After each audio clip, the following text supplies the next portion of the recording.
Good afternoon, doctors. Welcome to the Warrior1Spine webinar with our special guest, Dr. Pascal Breton. Your hosts today are Doctors Ed Quirk and Yuri Chupa. Go ahead, doctors. Hey guys, I'm going to start off today, and then I'll do like some of the light lifting, and I'll lead the heavy lifting to Pascal. So welcome to another episode of Warrior1Spine. We'll be hitting the ligamentous instabilities of the cervical spine with a little different view on what actually instability may look like when you're seeing it day to day. And but before we get started, I wanted to make sure also that Pascal and Yuri and I want you guys to send us what type of topics you'd like to see for 2024 and 2025. We want to make sure that this is really relevant for not just you knowing, what's going on in research, in spinal reconstruction and spinal correction, but also we want to make sure it's topical, meaning that you can use what you're learning here on a day-to-day basis. So if you can send us your topics, if you can do that today, that'd be great, because it can give us a little heads up. But info@warrior.coaching.global. So that'd be awesome. So we can make it super relevant to not only you, but for the next generation to come up too. Also, just a reminder that you can watch all of these Warrior One webinars on YouTube at Warrior1Spine. So everything gets uploaded there. Also, for the Warriors, you guys can access everything from the Tactical Training Center. So you got all the research, all the webinars that have been posted in the past, 3-4 years. Also, you guys have been doing a great job. Well, a few great jobs. You guys have been doing a great job with your patient testimonials within your practice and sharing the stories from the people that you guys take care of. And you guys have been doing a great job sending them to us, and they're getting better and better. So you can continue, whoever wants to actually continue sending us the videos at info@warriorcoaching.global. Make sure that they got to be shorts, less than 58 seconds, because we have no longer the time to be editing those videos. So we want them to come in already edited. And you can see those videos at Warrior1Spine on the YouTube, and also you can access all those videos also at the Tactical Training Center. Which brings me to the topic. I was just talking with Pascal, and he's going to be doing some of the high level stuff. I'm going to stay low level, and I'm going to stay low level, meaning that just where we are in practice and what we see on a regular basis, and what we're going to I'm going to be showing you some cases that are current, meaning that I've seen these patients in the past 3 weeks. They're actually either brand new patients or active patients. And so I'm going to take care of the low level, and Pascal's going to take care of the high level. But when we think about ligamentous instabilities, a lot of times, we have these flashbacks from school where, we know that, instability in the upper neck can come from, with severe whiplash, injuries or diving injuries or anything where, the head hits windshield or whatever, or, the severe back and forth whiplash type injury. And then you guys remember, we want to take maybe an flexion extension series to make sure that, there's no possible laxity of the, transverse ligament, and, remember measuring those ADIs and spaces and stuff like that. And so that's what we talk about, or at least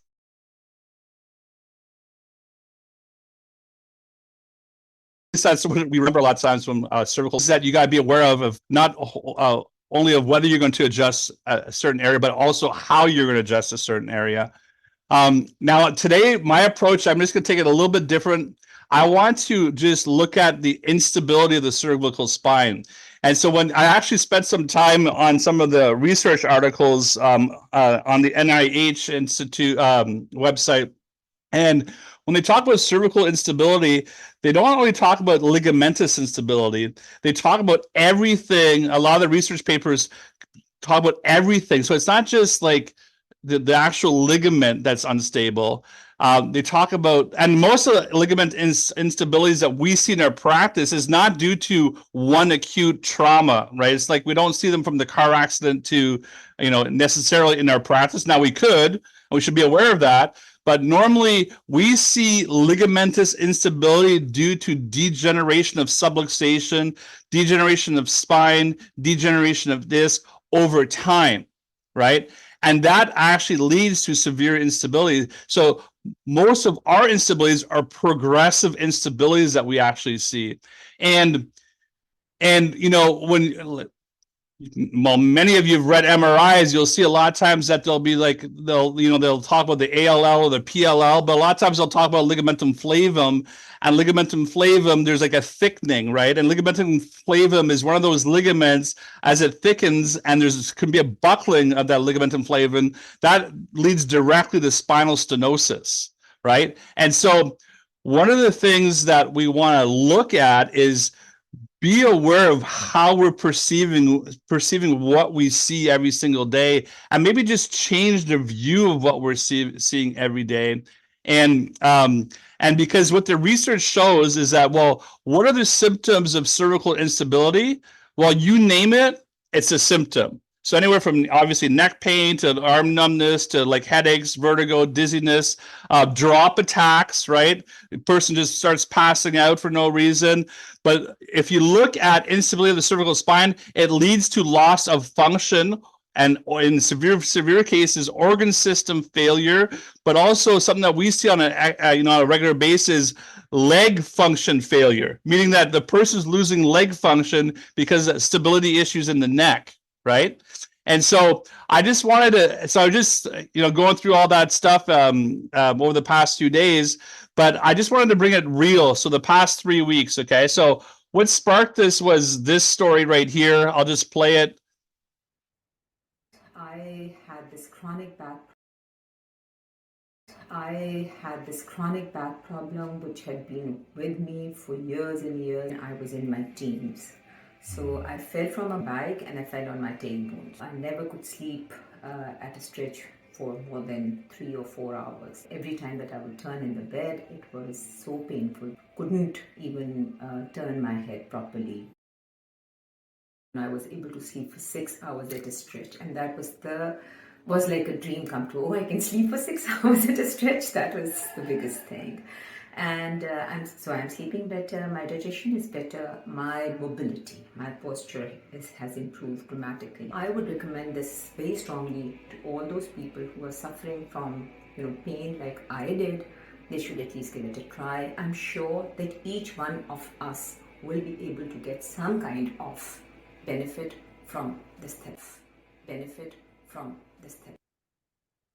So this is a video that was sent us that Dr. Tyler Kong sent us. This is an awesome video. But what I want you to get is like, this is 25 years of pain and suffering since the mid-teens, 25 years of undiagnosis / misdiagnosis.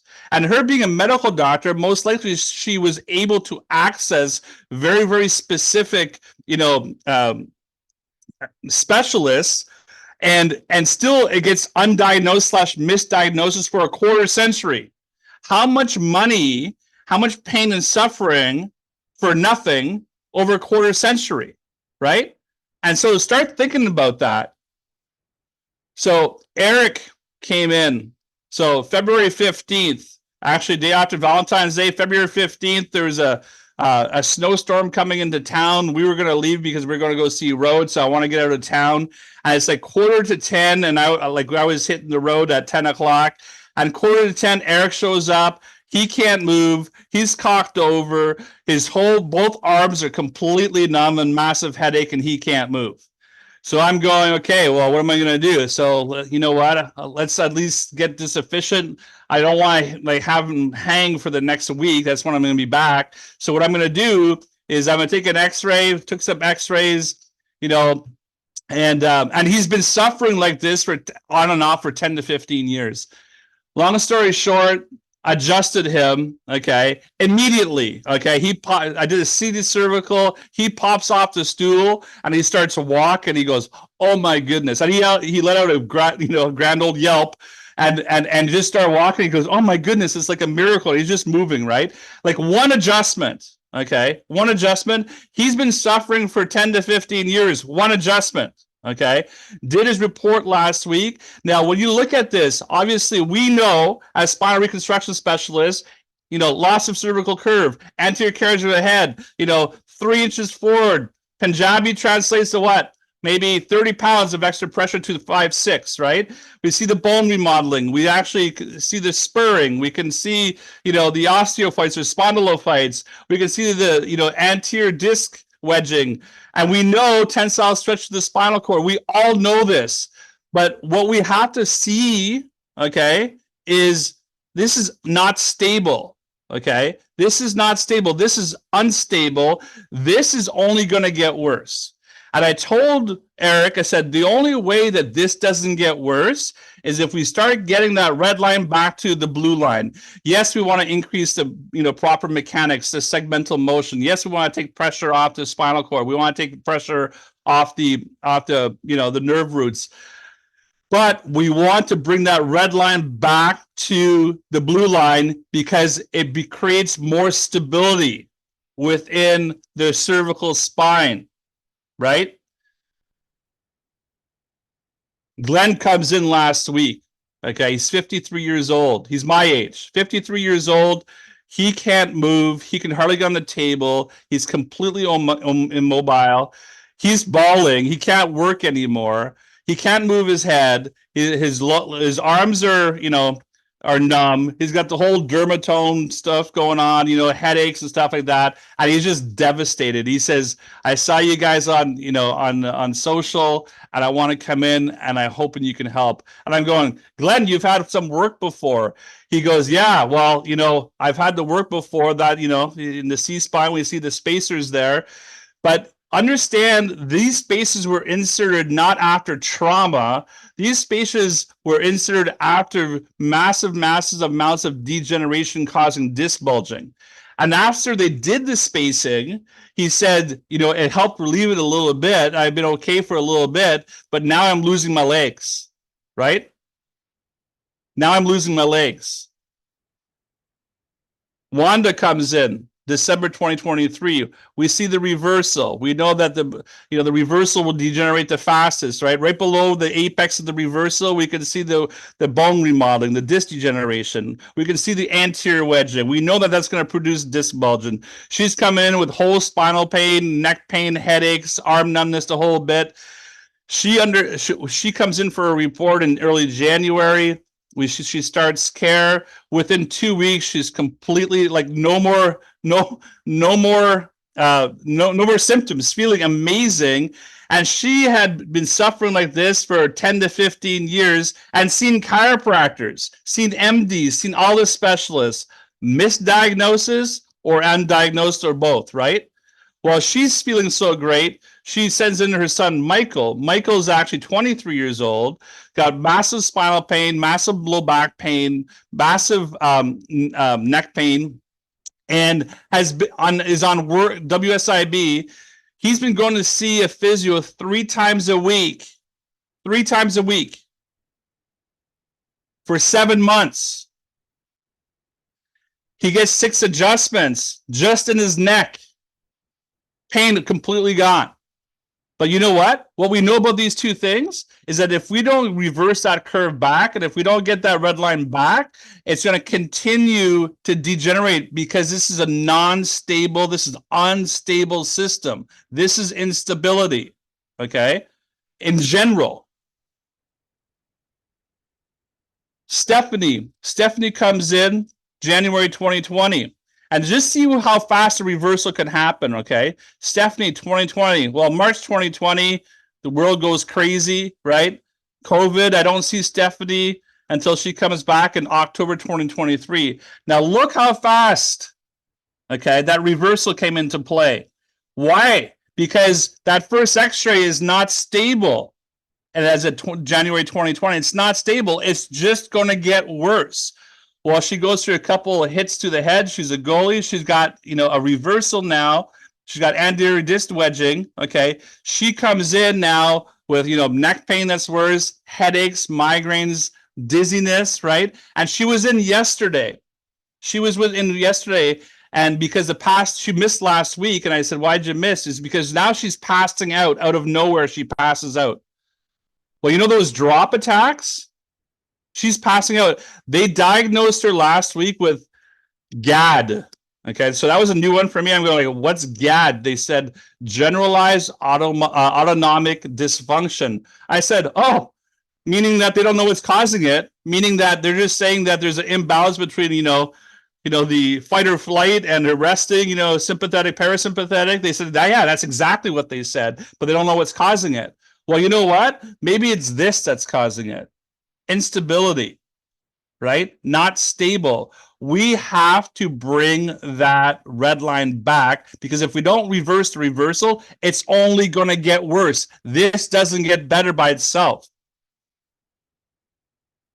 Shelly, 43 years old. Now, look at how fast degeneration could happen, because sometimes we're thinking in terms of 5 years, 10 years, 15 years, 20 years down the road. January 2020, Shelly's a biochemist. She's a PhD, okay? Works her time in the lab all day long, okay? Sticking needles to mice's brains, literally, and dissecting mice brains, okay? So look at her. We see it. We can see it. It's obvious to all of us. 5'6". January 2020. Well, COVID hits. She disappears for a couple of years, comes back, and this is what she looks like February 2023. Now look at that.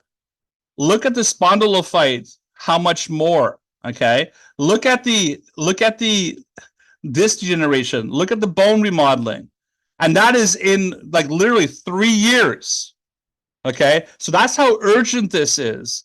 And we don't see, do we see what's happening to the discs? No, we can assume, right? Do we see the disc going back in the PLL? Do we see ligamentum flavum bulging or starting to bulge? Or do we see that, the cross, the scar tissue formation? We don't see any of that, but we can assume it, and we know because that's what the research shows, right? Now, what we do with reversals, this is what we did with reversals, okay, 50 years ago. This is a fusion that was done 50 years ago. This is Adrian 93, well, 93 now, but she was actually 88 back then. So 5, 6, 7, you can see the way they fused her. She had a reversal there, okay? She had a reversal. They fused her. Now she's coming in to see me. She says, well, I got neck pain. My arms are going numb. I got headaches, but I'm losing my leg function. She came in, okay? She came in with a walker.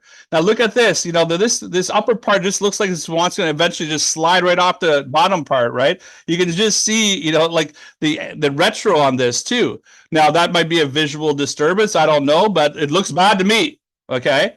Well, what can you do, doc? Well, this is her November 2022. Well, it looks better to me.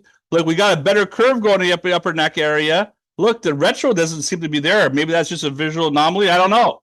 But it's better. How do I know it's better? Because she's won from walking with the walker, okay, to walking with the cane, and now most of the time she doesn't use anything. She'll use her cane once in a while, only when it gets a little slippery outside. She's still independent, lives by herself, actually lives by herself, drives by herself.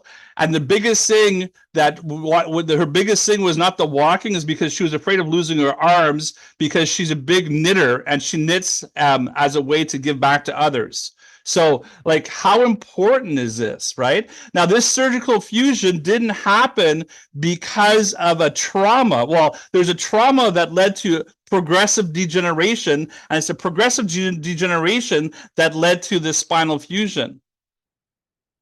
Here's another spinal fusion. Christina, 53, March 2022, coming in with, neck pain, headaches, migraines, drop attacks. If you get her giggling too much, she'll actually, just pass out. So she's sitting on my table for one of the first times, and, I said something, I made her laugh, and all of a sudden she passed out. And I'm going like, man, like, that's something you should share with me. I said, how long has this been going on? She's all forever since the surgery. I actually, all of a sudden, if I giggle too much, I pass out.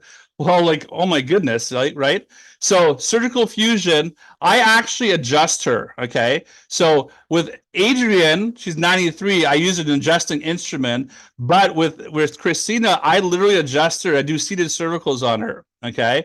No more neck pain, no more arm numbness, no more headaches, and drop attacks have been reduced. And this is her 1 year later. Okay. You know, obviously, you know, and I still stimulate down below here, guys, with the adjusting instrument by I do seated cervicals on the upper part. Symptoms are amazing. Drop attacks almost all gone. So that's what you can do. Why? Because this is unstable, even though it's been stabilized in the lower neck area. This is still unstable. So we want to move it towards the stability the best we can, right? This is Jack, 67 years old. He came in January 17. He's a very, very successful businessman. I haven't seen him since January 17 because he's been down south somewhere. He loves playing golf. He comes in, he can hardly move. He's losing leg function, right? And he says, well, I don't think you can help me. That's why I haven't come and see you, because I think, you know, nobody can help me. Well, can I help him? Can I help him? He comes in tomorrow night. Okay. Maybe you'll have to wait for another time down the road, whether to find out what I told him, whether I could help him or not. But more importantly, guys, is that the question is that if Jack is sitting in front of you today, tomorrow, next week, next year, what will you tell him? All I know is that I can help him and I will. You guys are specialists, guys. You guys are specialists. Most of the people you guys see will be misdiagnosed or undiagnosed. Just stay to your calling, stay true to what you know. And now I'm going to let the high level stuff be delivered by Pascal. Thanks, Ed. Great intro, very apropos. Talking about the whole cervical spine being unstable. And I think that is, you know, we could just sum it up. That's the takeaway message in this whole thing, is that structure is what gives us our stability. And when we start to see instability, whether it's intersegmental, whether it's at the spinal level as a whole, what we're trying to do to get that back is to bring the structure back. And you will see, I will show you the research that shows us that we are more stable when we have proper structural alignment of the cervical spine. And so why is it important for us to measure these things? Why am I bringing up this topic of specific ligamentous instabilities? And you also mentioned that word, Ed, it's specialist. If you guys want to be considered specialists, if you want to be at the height of your game and be, you know, respected amongst colleagues and other professionals, that you really know what you're doing with the cervical spine, the spine in general, it's really important for us to understand these things. Furthermore, when you can have these conversations with your patients, when you can present this information to them, whether it's in the report of findings or when you're talking to them, you know, table side when you're adjusting them, all of these things, the more knowledge you have as a doctor, as a professional, you know, the more your patients are also going to have confidence that, wow, this doc knows exactly what they're doing. So it's important to understand that ligamentous instabilities are there. Why? Because you can predict how the spine's going to break down. You can predict some of the symptoms they're going to be having. Is it going to change the course of care that you're going to give them? Yeah, it might change how and where you adjust them, right? If there's a fusion in the cervical spine, well, I'm going to adjust them up top and stimulate them with the arthrostim, like Dr. Ed was saying. You know, if I see 3-4 levels of significant instability down below, it might be because there's the levels up top that are totally jacked up and fused and subluxated. So it tells me about how am I going to adjust them, because I want to hit those segments that aren't moving properly. So understanding ligament instabilities, I think, is extremely important. And so today I'm going to teach you guys, number one, what are they? Number two, how do we measure / diagnose them? What are the symptoms that present with ligament instabilities? How do they develop? And then lastly, but most importantly, what are we doing to correct these and bring stability back to the spine, right?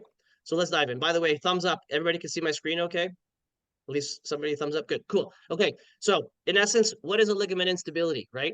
It's excessive motion between two adjacent vertebrae, right? Why does that develop? Well, we're going to talk about that later on. But basically, we're looking at two segments. Like if you look right here on this slide, Posture Ray measures this for me, you know, 5 and 6 are moving more than they should. Well, if that ligamentous instability stays there over time, am I going to start to see degenerative changes? Absolutely. As it degenerates and breaks down, will it become worse and worse, more of a reversal of the curve, more neck pain problems, blah, blah, blah? Yes, yes, and yes. So simply put, instability means when we're talking about two segments, it's abnormal movement between two segments and the symptoms that it brings. Ed also mentioned, what are some of those symptoms? So we'll cover those symptoms, but you guys see them in your practice every single day, even though you're not aware that potentially it's intersegmental or just full cervical instability. How do we diagnose it? Really by listening to the patient. When they come in and they start telling you about those symptoms and what's happened to them, you should be able to put two and two together that, yeah, this is likely a bad spine and it is not stable as it should be. The interesting thing is for us to measure or document ligamentous instability is very challenging, especially in Canada, because we don't have the true tools to be able to do it. And in a socialized healthcare system, you're not going to be able to send a patient for a functional CT or a functional MRI where, they could do range of motion in a CT machine and the CT can actually document any type of ligamentous damage through the whole range of motion, right? So functional CT, functional MRI, or digital motion X-ray would be the gold standard to catch all of these true unstable segments, but we don't have that stuff, right? So I'm going to show you guys the bare bones basic with flexion and extension films, and then AP open mouth films where we can have the patient tilt their head side to side. Are we going to document all of every single instability doing that? No, not at all. But are we going to catch the very bad ones that we see at that end range of motion? Yes. Okay, so that's what we're looking at, is those bad instabilities that we could see in the cervical spine with either flexion and extension films or AP open mouth lateral bending films. So basically, how does that happen? Right? Well, here you go. When capsular ligaments are injured, they become elongated and they exhibit laxity, right? Which causes excessive movement between two cervical vertebrae. In the upper cervical spine, this can cause symptoms such as nerve irritation, vertebral basilar insufficiency with associated vertigo, tinnitus, dizziness, facial pain, and arm pain, and migraine headaches. Who is going to see some of these patients today? You got it. Every single one of you will probably see patients today that have this type of condition going on, right? In the lower neck, it's even more plain vanilla. What do we have? Muscle spasm, crepitation, paresthesias, and chronic neck pain. So pretty much almost every single person that is coming in, right? This stuff is highly underappreciated. Most of the patients that you have coming in likely have some form of ligament laxity in the cervical spine because of little micro traumas that have developed over time, the big car accidents, sustained head flexion down, so on and so forth, causing instability in the facet joints. Those facet joints aren't stable anymore. As the head goes forward, you start to see what's called a shearing force. So, the weight of the head starts to make those discs slip forward. Then you start to see that degeneration and that breakdown, kind of like you see right here, right? We start to see from one bone, sorry, trying to draw this with my mouse, from the back of one bone to the next bone, what are you seeing C4 doing on C5? It's starting to slip forward. You notice the degenerative cascade in the discs, right? Here's a clear sign and symptom that this probably started right back here with some facet joints that got lax over time because of either bad posture, repetitive microtraumas, and then the spine becomes unstable and with time breaks down, and you can start to see these visual changes of degeneration. And really the most evident one that we're going to see day in, day out is the spondylolisthesis, one bone slipping forward on top of the other bone, right? That is ligamentous instability of the cervical spine. The one I think is really important for us to appreciate and understand, because these are like the wow patients, kind of like, Ed was talking about the adjustments where you adjust them once and like these miracles happen. When you catch these upper cervical instabilities, right? Not only one, these are the ones that are very temperamental. You have to be very careful with how we adjust them because it's unstable up there, but they're the ones where you get just amazing changes in them if we can help to resolve this upper cervical instability, right? So how do we measure it? Well, we talked about on lateral view, you're going to do a flexion and extension view, right?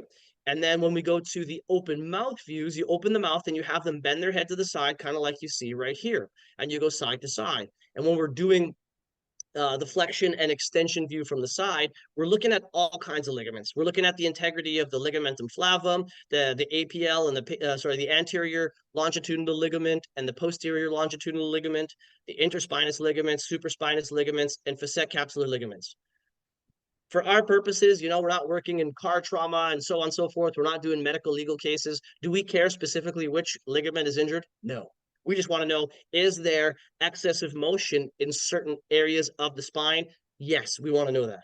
And specifically in the AP spine, or the open mouth upper cervical spine, we're looking at the alar and transverse ligaments. And I think those are some of the most important to look at, especially in cases of when patients have these symptoms such as vertigo, dizziness, tinnitus, facial pain, drop attacks, so on and so forth. So I'm going to tell a story right here on this patient, because this is one of my patients that came in about 2 months ago.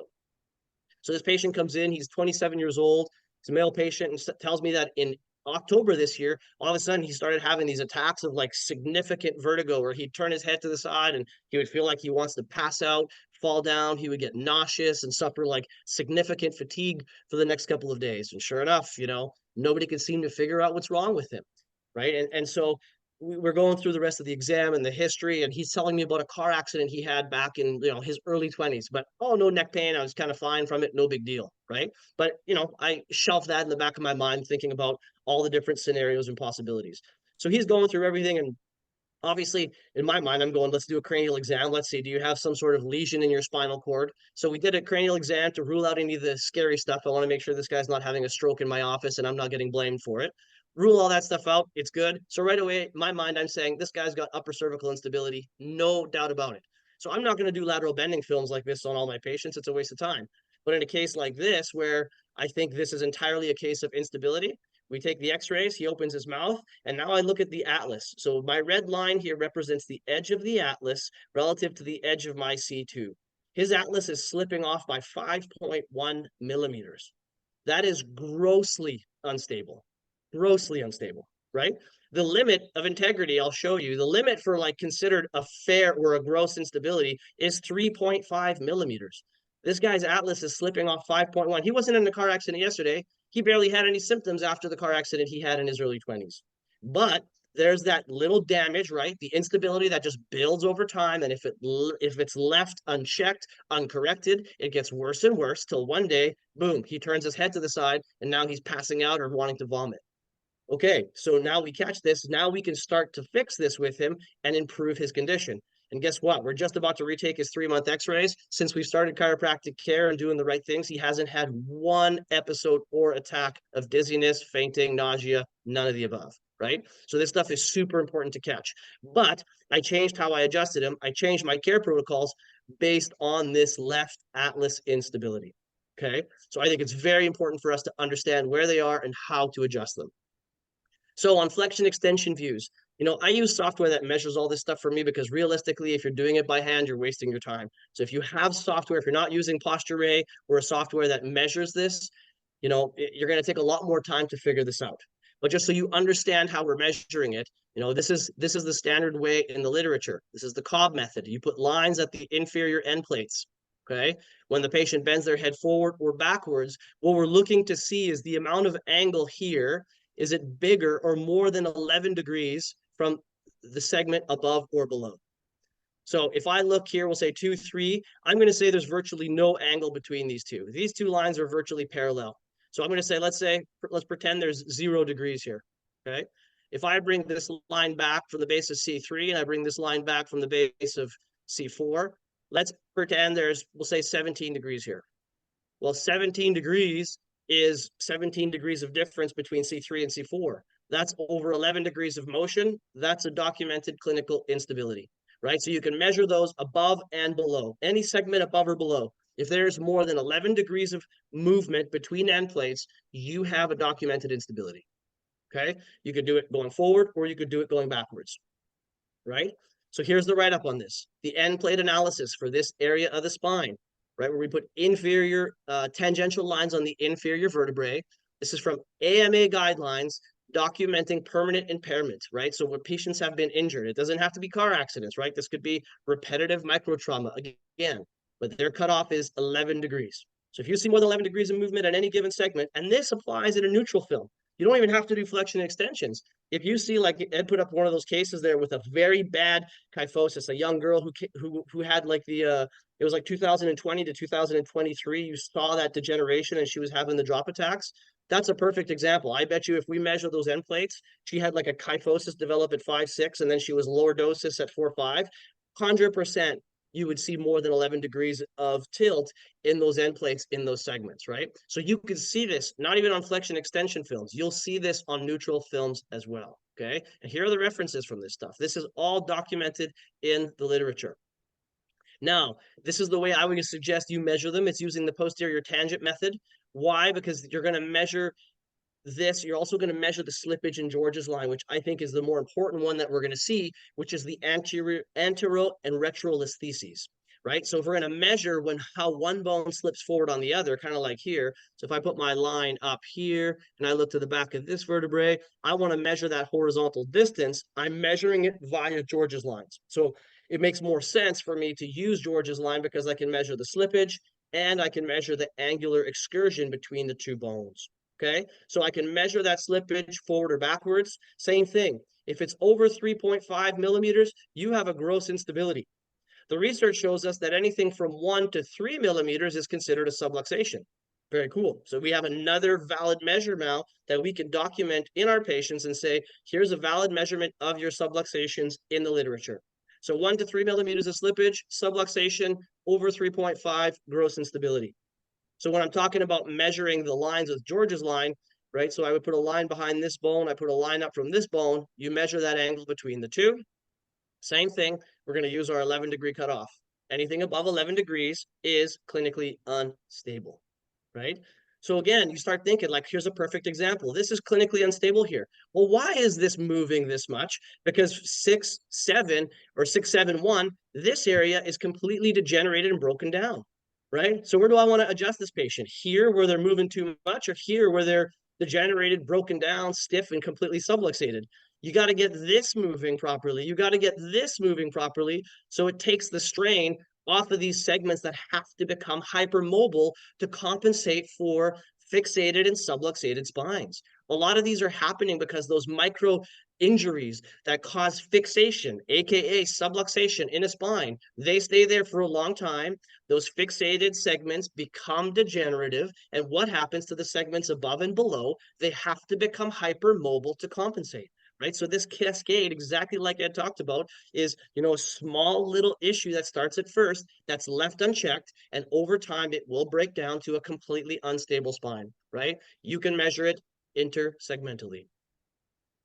All right, so the posterior tangent method is the one where we put George's line behind the bones. Again, this is what DEED and CBP uses because it has been studied and it has been shown to be far superior for the biomechanical analysis of instability compared to that Cobb method.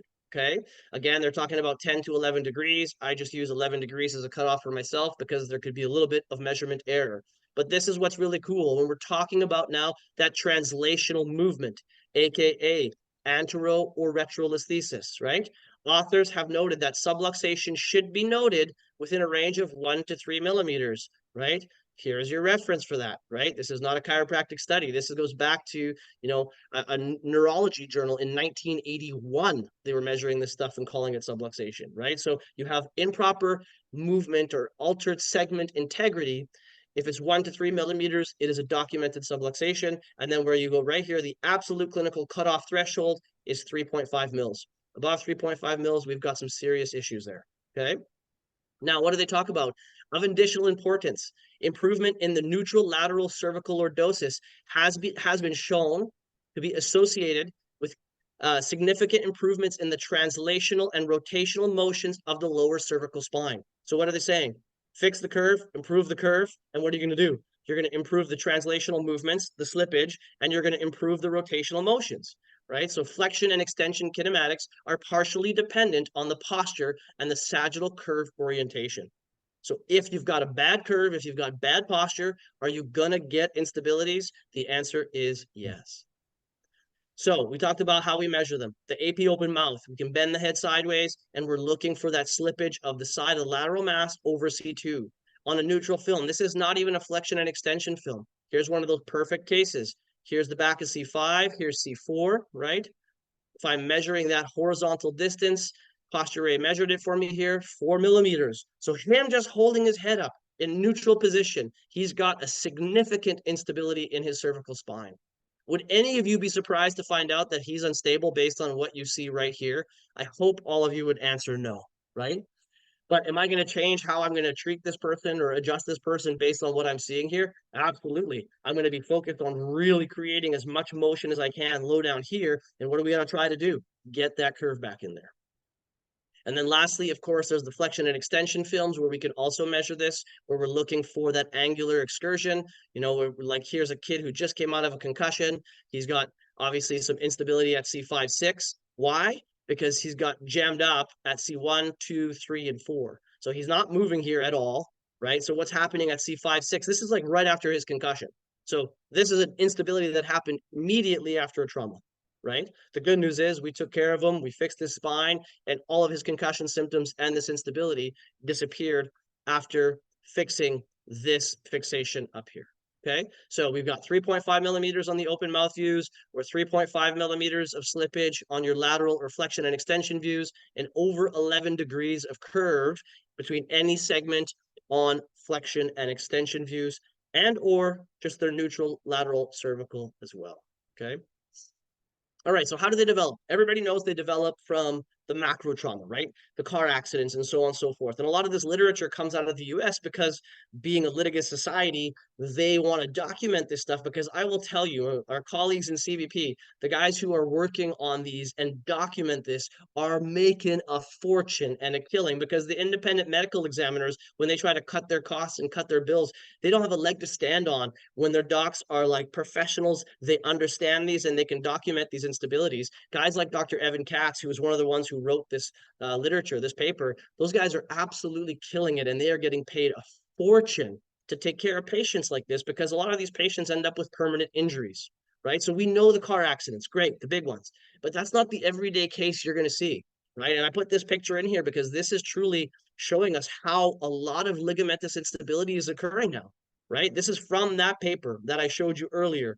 This is ligament laxity can occur from a single macro trauma, such as a whiplash injury, or can develop slowly as cumulative micro traumas, such as those from repetitive forward and bent head postures. This is right out of an orthopedic surgical article, right? In either case, the cause of injury occurs through similar mechanisms, leading to capsular ligament laxity and excess motion of the facet joints, which often results in cervical instability, right? So we're seeing this more and more because people are spending so much time repetitively bending their heads forward and not building any strength to that cervical spine either.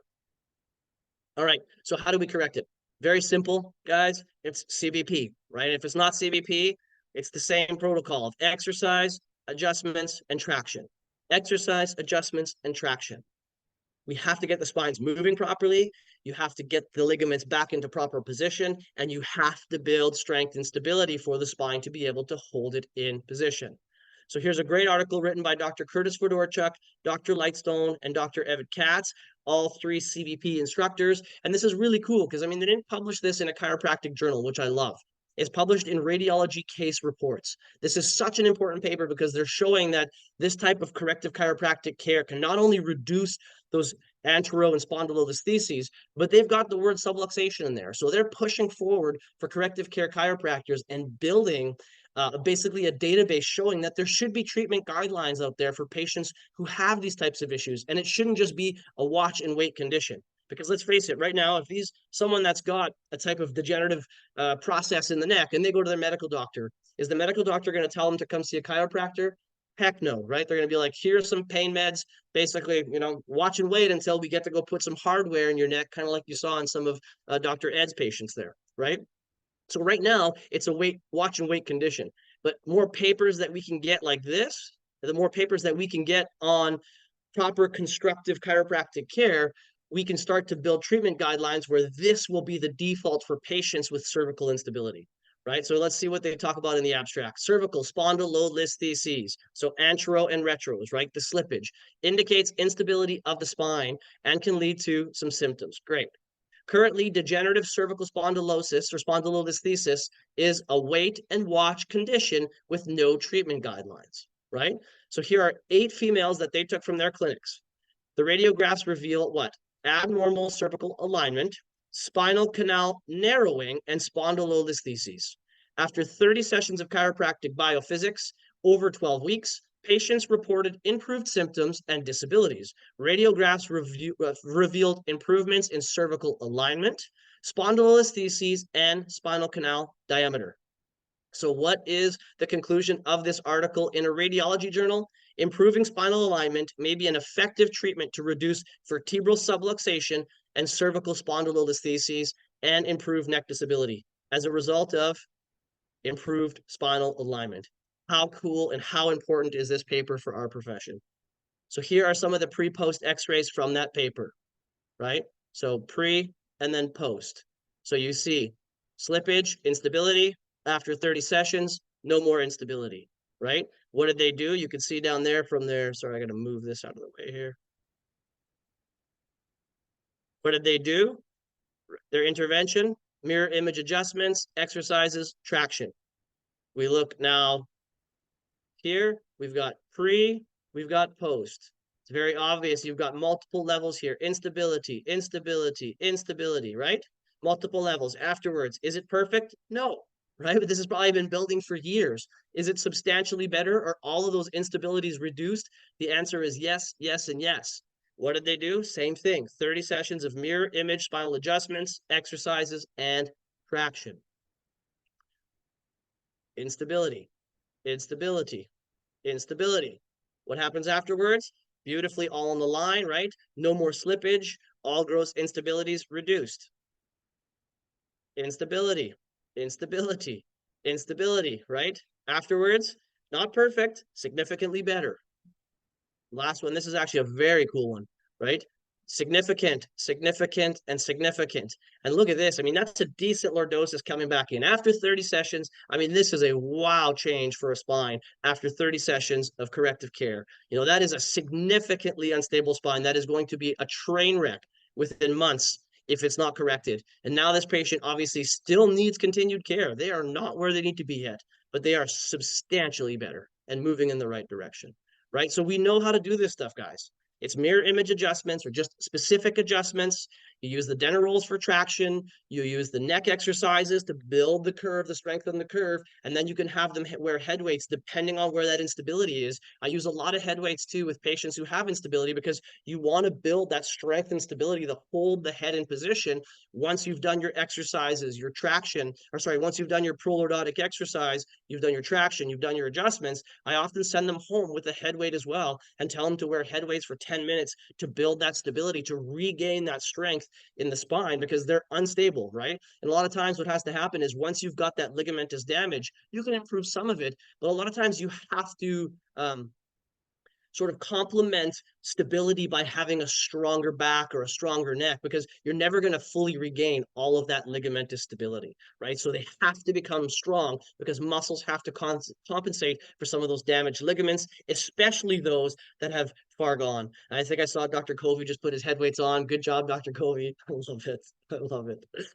All right, so that's all I got for you guys. As always, there's a coupon code there for you that's valid for 2 weeks. So WQ124, you could use it for the next 2 weeks, and it's for anything 10% off of any of the tools in the store to help you guys obviously fix and correct these spines. My contact info is there for cases, questions you might have. And then lastly, there is a YouTube page where I put tons of videos on of how to use these tools in clinical practice in case you've never seen how to use a Denner roll, prolordotic, do the wall angel, so on and so forth. We've tried to put them up on this site so you have a guide and a reference. All right.